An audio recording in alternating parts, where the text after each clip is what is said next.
E aí, minha gente querida, como é que vocês estão? Tudo bem? Existe algo muito comum na vida do ser humano e que às vezes a gente faz isso de forma muito recorrente a ponto de martirizar ou de ver uma experiência de dor prolongada, prorrogada. Ignorar que a vida e a nossa historicidade ela é feita dos nossos erros e dos nossos acertos. Às vezes, e muitas vezes, a gente tem isso na cabeça, isso que eu vou falar agora na cabeça, dizendo assim, mas se eu estivesse naquela época, pensando como eu pensava, como eu penso hoje, eu não faria aquilo. Eu faria de uma maneira diferente, eu agiria de uma maneira diferente, eu teria outro procedimento.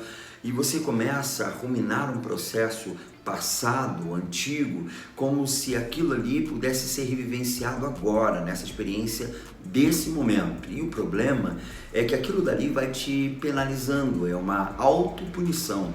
Você se penaliza por não ter feito aquilo que deveria ter feito naquele momento lá atrás. Mas deixa eu dizer uma coisa, a pessoa que fala agora, a pessoa que diz isso nesse exato momento, que eu poderia fazer algo diferente, ou de maneira diferente, como eu fiz, ou diferente do que eu fiz no passado, não conseguiria ser quem é hoje se não fosse esse processo. Você sim, a soma dos teus erros e dos teus acertos. Não adianta ignorar todo esse pregresso e entender que você tem que revivenciá-lo como martírio. Não.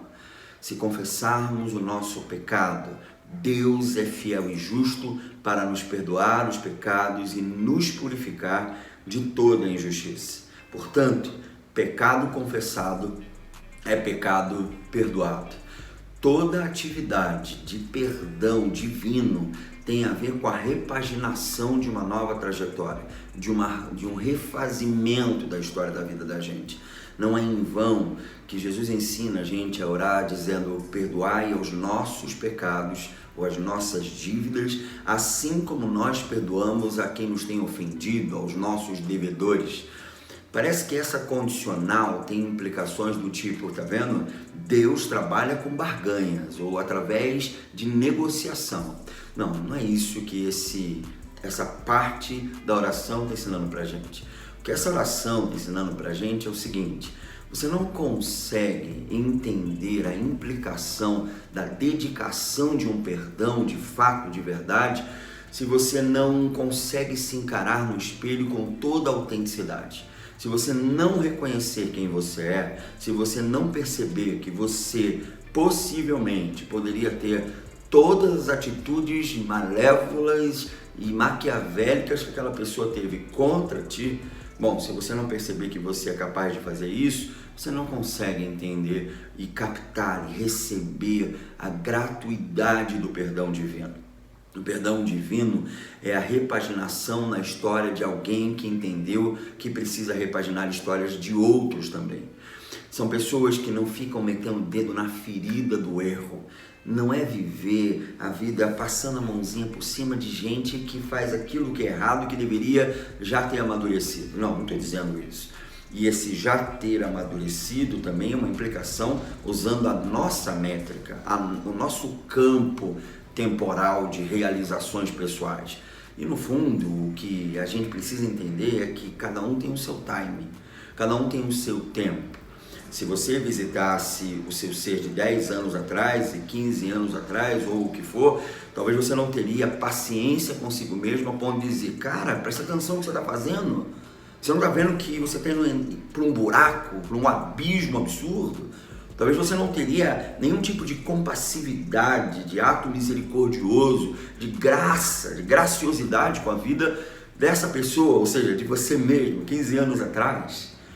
Essa incapacidade da ação misericordiosa, do perdão, está em não conseguir reconhecer que que nós somos passíveis às mesmas métricas erradas, aos mesmos níveis de sujeira que a gente percebe no outro.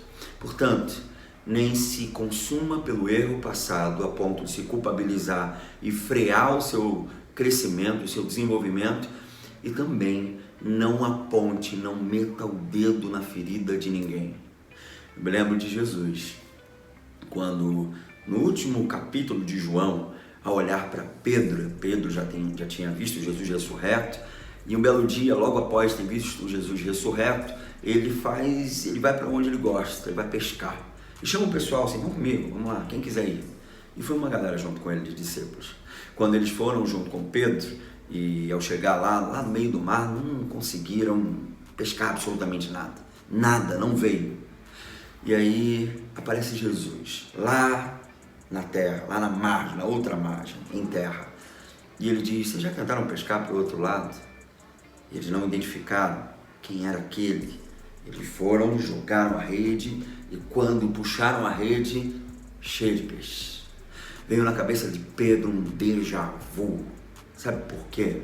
Porque o primeiro encontro de Pedro e de Jesus, deles juntos, foi no momento em que Pedro também passara a noite inteira tentando pescar e não conseguia nada, absolutamente nada. E aí chega Jesus para ele e diz assim: Pedro, o homem, joga sua rede para o outro lado. Ele disse: olha, eu já fiz isso a noite inteira, mas porque foi o Senhor que disse, eu vou jogar. Jogou e veio peixe. O primeiro encontro de Pedro foi assim, uma pesca maravilhosa. O segundo, a mesma coisa. O segundo momento de Pedro com Jesus. Mas sabe o que está acontecendo ali agora, nesse exato momento? Você lembra que Pedro havia negado Jesus 3 vezes, não é verdade? Portanto, a memória emocional de Pedro, que reservava a culpabilidade de um erro, de negação, de desacreditar no poder de uma ressurreição, e que Cristo, de fato, era Deus encarnado e que não haveria nada que ele poderia fazer senão afirmá-lo sempre. E que Jesus poderia chegar para Pedro pós-ressurreição, no dia que se apresentou, e dizer: foi você que disse que eu não era o teu mestre, que eu não era o teu Senhor, que você não me conhecia? Foi você que me negou? E Jesus não faz isso, mas reconstrói em Pedro aquilo que era de melhor, o primeiro encontro deles, onde os olhares deles se trocaram e eles se viram e se permitiram andar um com o outro, e nessa relação de encontro, Pedro foi modificado. Tá aí. Quando você ativa a memória emocional de alguém para dizer para ela que não é a culpa e não é o erro que a define, mas sim o entender que é possível e passível de erro todo aquele que segue a vida em frente para viver com autenticidade. Que a graça te permita seguir em frente. Que Deus te abençoe.